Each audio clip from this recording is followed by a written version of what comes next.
संकल्प प्रतिष्ठाननं दहीहंडी रद्द केली तरी मैदान सोडलं नसल्याचा आरोप शिवसेनेनं केलाय।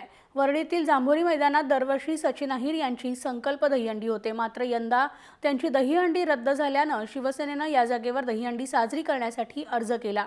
मात्र शिवसेनेला परवानगी देण्यात आली नाही आणि या मैदानात उत्सवासाठी कोणालाही प्रवेश दिला नाही। सचिन अहिरांच्या या भूमिकेमुळे जांभोरी मैदानात शुकशुकाट पसरल्याचं शिवसेना नेते अरविंद भोसले यांनी म्हटलंय। मैदान अडवून ठेवलं, आम्हालाही देऊन दिलं नाही।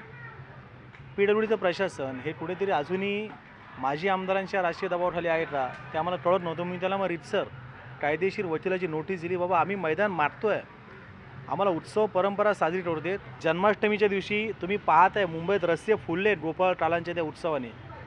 या ठिकाणी सुद्धा उत्सवासाठी मंडळी येत आहेत, दहीहंडीची पथक येत आहेत, पण जांभोरी मैदानमध्ये राष्ट्रवादीच्या नादानपणामुळे सचिन यांच्या राजकीय भूमिकेमुळे कोणाला प्रवेश नाही आहे। तिथे भगवान श्रीकृष्णाची मूर्ती ठेवलेली आहे, ती मूर्ती फक्त बिचारी एट्टी उन्हामध्ये आहे। त्या बाजूला छोटासा स्टेज पडला आहे, ही अडवणूक झालेली बघता आपण राष्ट्राच्या माध्यमातून।